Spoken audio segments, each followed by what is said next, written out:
আসসালামু আলাইকুম। Hello everyone, কেমন আছেন সবাই? আশা করি সবাই ভালো আছেন। আজকে আরো একটি মজাদার ব্লগে আপনাদেরকে ওয়েলকাম করে নিচ্ছি। আমি চলে আসছি কোথায়? হ্যাঁ, আজকে আমরা যাবো হচ্ছে চিড়িয়াখানা ভিজিটে। কাকে দেখতে বলেন তো? ডোনাল্ড ট্রাম্পকে দেখতে। তো এই যে আমি গেটআপ নিয়ে বের হয়ে গেছি। আমরা হচ্ছে ডোনাল্ডকে দেখতে যাবো। তো আমরা সুপার এক্সাইটেড, যদিও কাঠফাটা রোদ পড়েছে আজকে। আমার সাথে আছে আমার ছোট বোন। দেখতেই পাচ্ছেন, এই যে আঁচল। আর এক্সট্রিম রোদ তাকানো যাচ্ছে না। কি বলবো? এক্সট্রিম রোদের মধ্যে ক্যাপ পরিধান করে এই যে সামনে বসে আছে আমার জামাই, দেখতেই পাচ্ছেন। এক্সট্রিম রোদ, বাট হচ্ছে রাস্তা একেবারে ফাঁকা ছিল। যার কারণে রোদটা ওইভাবে আসলে গায়ে লাগে নাই। রাস্তা যদি ফাঁকা থাকে সেক্ষেত্রে আপনার হচ্ছে রোদ আসলে গায়ে লাগে না। তখন খালি রাস্তা এনজয় করতে, করতে, গল্প করতে, করতে চলে যাওয়া হয়। রাস্তার অবস্থাটা আপনারা জাস্ট দেখেন, জাস্ট ফাঁকা, ফাঁকা, ফাঁকা। আমরা খুশিতে মানে নাচতে, নাচতে, গান গাইতে, গাইতে চলে যাচ্ছিলাম। এত ভাল লাগতেছিল। কারণ রাস্তা ফাঁকার বাংলাদেশের মধ্যে ঢাকাতে রাস্তা ফাঁকা শুধুমাত্র ২ টা অকেশনে পাওয়া যায়, সেটা হচ্ছে ২ ঈদ। এছাড়া অন্য কোনো অকেশনে কখনোই এইরকম আসলে ফাঁকা পাওয়া যায় না। ফাঁকা, ফাঁকা করতে, করতে দেখেন কি হয়েছে।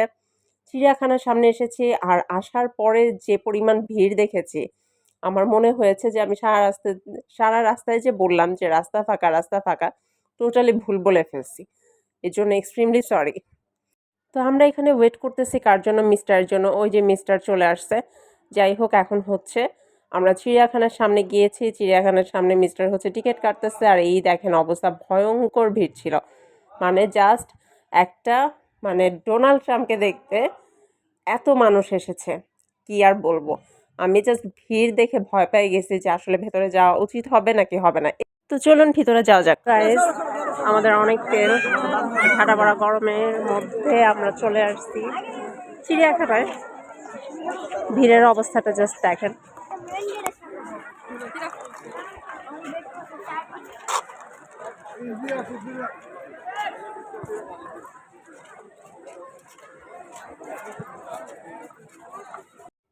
তো এই ভিড় ঠেলতে, ঠেলতেই আমরা হচ্ছে একেকটা জিনিস দেখাই স্টার্ট করেছি। শুরুতেই ছিল এখানে পাখি, পানকৌড়ি পাখি, তারপর হচ্ছে কানিক বক, অনেক টাইপের পাখি ছিল আসলে। তো এখানে হচ্ছে আমরা এখানে পাখিগুলোই দেখছিলাম, যতটুকু পসিবল হয়েছে আমি ক্যাপচার করেছি। আর সবচেয়ে মজার ব্যাপার ছিল যে পাখি তো ছিল, পাখির সাথে ডিমও ছিল। হ্যাঁ, একটু সামনে ভিডিওতে দেখতে পারবেন যে ডিমটাও আমি ক্যাপচার করেছি। এখানে হচ্ছে পাখিগুলো পানির মধ্যে যেভাবে পা ভিজিয়ে আছে, এটা দেখে তো গরমের মধ্যে আমাদেরও মন চাচ্ছে যে আমরাও পা ভিজিয়ে রাখি। আর ওই যে দেখেন পাখির ডিম পাহারা দিচ্ছে পাখি নিজেই। অনেক বছর পরে আসলে চিড়িয়াখানায় আসা হয়েছে। আর আমি আসলে এনজয় করতেছিলাম। আর আমার জামাইয়ের সাথে তো আসলে ফার্স্ট টাইম এসেছি। তো আমার কাছে আসলে ভাল লাগতেছিল। আর এই যে সবার প্রিয় বাঘ মামা, ঠিক আছে? সে হচ্ছে মেল বাঘ ছিল। তো তার নাম ছিল টগর। যাই হোক, সে মাংসটা নিয়ে জাস্ট হুঙ্কার দিচ্ছিল আর সামনে হাঁটাচলা করতেছিল। বাঘকে অ্যাক্টিভ দেখে আসলে আমার অনেক ভাল লাগছে। কারণ এর আগে আমি যখন চিড়িয়াখানায় গিয়েছিলাম, বাঘগুলোর অবস্থা পুরা কাহিল ছিল। মনে হচ্ছিল ওদেরকে খেতে দেওয়া হয় না। এবার গিয়ে আসলে ভাল লাগছে যে না, প্রতিটা পশু পাখি আসলে খুব অ্যাক্টিভ ছিল। আর এই যে এখানেও আছে, মানে একটার পর একটা আসলে পশু পাখি আসতেছিল। কিছু, কিছুর আমি নামও জানি না। এটার নামটা আমার এক্সাক্ট এখন মনে পড়তেছে না। আপনারা কেউ জানলে অবশ্যই কমেন্টসে জানাবেন। তো যাই হোক, ওরাও খুব সুন্দর খেলাধুলা করতেছিল। এই যে দেখতেই পাচ্ছেন, খুব ভাল লাগতেছিল আসলে। ওভারঅল আমি এনজয় করতেছিলাম। আমার জামাই তো সেই এনজয় করতেছিল। তো এখানে হচ্ছে, এখানে কি? এটা মেবি কি পাখি? ঈগল পাখি? জানি না, আমার আসলে মনে নাই। অনেকগুলো আসলে ভ্যারাইটিস থাকে তো চিড়িয়াখানায়, তো এক্সাক্ট আসলে মনে থাকে না। তো যেটা, যেটা মনে পড়েছে আমি এটা বলে দিয়েছি। যেটা, যেটা মনে পড়বে সামনে বলবো। দেখতেই পাচ্ছেন রোদের মধ্যে ২ জন হেঁটে যাচ্ছে। এটা পিছন থেকে ক্যাপচার করেছে আমার বোন। তো যাই হোক, হাঁটতেছি, হাঁটতেছি। চিড়িয়াখানায় যেহেতু আসছি হাঁটতে তো হবেই, কিছু করার নাই। পা ব্যথা, কারণ কোরবানিতে এমনিতেই পা এক্সট্রিম ব্যথা থাকে। আর আমি যেটা দেখাচ্ছিলাম আমার জামাইকে, সেটা হচ্ছে পশু পাখি বাদ দাও, কাঁঠাল দেখাও, এরকম। এখানে হচ্ছে গন্ডার, দেখতেই পাচ্ছেন। গন্ডারটাকে দেখে আসলে অনেক খারাপ লাগছে, কারণ বয়স হয়ে গেছে, অনেক বয়স্ক একটা গন্ডার ছিল। তো খুব খারাপ লাগতেছিল। তো তাই খুব ছোট্ট একটা ক্লিপ নিয়েছি। আর এখানে দূর থেকে দেখা যাচ্ছে হাতি। হাতিকে হচ্ছে পায়ে শিকল বেঁধে দেওয়া হয়েছে। কারণ গত ঈদে চিড়িয়াখানায় একটা ইনসিডেন্ট হয়েছিল, যার কারণে আসলে শিকল পরানো হয়েছে। তাই হচ্ছে জাস্ট আপ ডাউন করছে। একটু সামনে যাচ্ছে, একটু পিছে আসতেছে। দেন কাঠফাটা গরম আর সহ্য করতে না পেরে আমরা নিয়ে নিয়েছি আইসক্রিম। যদিও আমার ঠান্ডার সমস্যা, কিন্তু এত গরম, এত গরম। আমরা ২ জন মিলে আমার জামাইকে ধরে দেন হচ্ছে বলছে আইসক্রিম খাবো মানে খাবো। দেন আমরা আইসক্রিম নিয়ে নিয়েছি। সবাই সবার মতো আইসক্রিম এনজয় করতেছিলাম, দেখতেই পাচ্ছেন। এখানে হচ্ছে আমি যেন কম খাই, আমার আইসক্রিম অর্ধেক খেয়ে নিচ্ছে। কারণ হচ্ছে আমার আসলে ঠান্ডার এক্সট্রিম সমস্যা। অনেকেই জানে এটা। তো এখানে আমি একটু, একটু করে হচ্ছে মুখে দিচ্ছিলাম। ১ম এ একটু দাঁতে ধরতেছিল। তারপরে আসলে ভাল লাগতেছিল। ২ জন গল্প করতেছিলাম, আইসক্রিম খাচ্ছিলাম। যে পরিমাণ গরম, আইসক্রিমও দ্রুত গলে যাচ্ছিল। যাই হোক, আইসক্রিম খাওয়া শেষ করে খালি পায়ে হয়ে গেছি আমরা। খালি পায়ে হাঁটতেছিলাম। কারণ ফ্লোরটা তাও ঠান্ডা ছিল। তো এই কারণে হচ্ছে আমরা খালি পায়ে হাঁটতেছিলাম। স্পেশালি এই আইডিয়া ছিল আমার জামাইয়ের। সে হচ্ছে খালি পায়ে হাঁটতেছিল। দেন তারটা দেখে আমিও খালি পায়ে হয়ে হাঁটাহাঁটি করতেছিলাম। খাঁচাগুলোর ফাঁকাও এত ছোট, ছোট আসলে কি বলবো? আমি নিজেই দেখতে পাচ্ছি না এটা কি।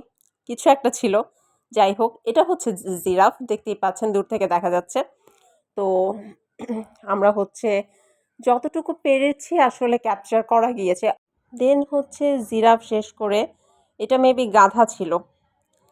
হ্যাঁ, গাধাই ছিল আসলে। এটা আমার জামাই দূর থেকে দেখায় বলতেছিল, "ওই যে দেখো, এটা হচ্ছে তুমি।" আমি মানেই হচ্ছে গাধা। তো এখানে হচ্ছে দেখতেছিলাম একটা বাহুবালির, কি বলবো আসলে?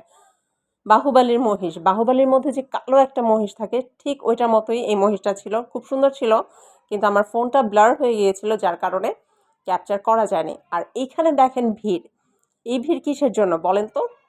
এই ভিড় শুধুমাত্র আমাদের দেশীয় ডোনাল্ড ট্রাম্পকে দেখার জন্য। এক্সট্রিম ভিড় যাওয়াই যাচ্ছে না। ওই যে দূর থেকে একটু দেখা যাচ্ছে। সাংবাদিকরা ওয়েট করতেছে, মানুষ ওয়েট করতেছে তাকে দেখার জন্য। সে ভেতরে আরামে হচ্ছে পানি নিচ্ছে, তাকে পানি দিয়ে ঠান্ডা করা হচ্ছে। কারণ এক্সট্রিম গরম আর মহিষের গরম এমনিই বেশি থাকে। আমরা জাস্ট ভিড় দেখে অবাক যে একটা দেশীয় পশু, তাকে দেখতে এত ভিড়। ওই যে দেখেন সেলিব্রিটি, একটু দেখা যাচ্ছে। একটু ক্যাপচার করতে পেরেছি, তাকে গোসল করানো হচ্ছে আসলে। যে পরিমাণ গরম পড়েছে, তার ঠিকমতো টেক কেয়ার না করলে আসলে খুব খারাপ কিছুই হতে পারে। তো এখানে হচ্ছে তাকে একটু পর, পর পানি দিয়ে ঠান্ডা করানোর চেষ্টা চলছে। সেটাই ক্যাপচার করে নিয়েছি। আর দেন সে একটু দাঁড়িয়েছিল। আর তার দাঁড়িয়ে থাকা দেখার জন্য আমরা দাঁড়িয়ে গিয়েছিলাম যে আসলে দেখি কি আছে সেই বিখ্যাত ডোনাল্ড ট্রাম্পের মধ্যে। তো দাঁড়িয়ে হচ্ছে আমি কিছু একটা বলতেছিলাম। তো এখানে হচ্ছে আমরা ডোনাল্ড ট্রাম্পকে দেখে আরেকটু সামনে আগালাম। আমার জামাই যেহেতু চিড়িয়াখানায় এসেছি, সব দেখে যাব। তো কোনো কিছু বাদ রাখবে না। এখানে হচ্ছে ২ জন বান্ধবী ঘুমাচ্ছে। একজনের নাম ছায়া, একজনের নাম বর্ষা। এই ২ জন হচ্ছে ফিমেল বাঘ। বাঘিনী, সরি। তো যাই হোক, সরি, আমার ঠান্ডার সমস্যার জন্য একটু পরপর হচ্ছে আটকে যাচ্ছি আমি। তো এখানে হচ্ছে বাঁদরের ফ্যামিলি। যাই হোক, এত শুদ্ধ বলে লাভ নাই। বান্দরের ফ্যামিলি। এখানে হচ্ছে একেকটা বান্দর আসতেছে, বান্দরামি করতেছে, আর আমরা সেটাই দেখতেছিলাম। আর সবথেকে কিউট ছিল এই পুচকাটা। পুচকাটার একটা হাত নেই, বাট তার তিরিং-বিরিং দেখে কি আর বলবো? এটা না, আরেকটা। এটা একটু বড়। এটার থেকেও একটা পুচকা আছে। সামনে দেখতে পারবেন। পুচকাটাকে দেখে আমার মনে হয়েছে যে আমি নিয়ে যাই। এই তো যাই হোক, বান্দরের বান্দরামি দেখে, কাঠফাটা রোদে ডোনাল্ড ট্রাম্পকে দেখে আমরা রওনা হয়েছি বাসার উদ্দেশ্যে। Extreme tired, extreme tired. কিছু বলার ভাষা নেই। আশা করি আপনাদের কাছে এই চিড়িয়াখানাময় ব্লগটা ভালো লেগেছে। সবাই ভালো থাকবেন। অবশ্যই চিড়িয়াখানায় যাবেন বিশ্ববিখ্যাত ডোনাল্ড ট্রাম্পকে দেখতে। Tata, bye bye, see you.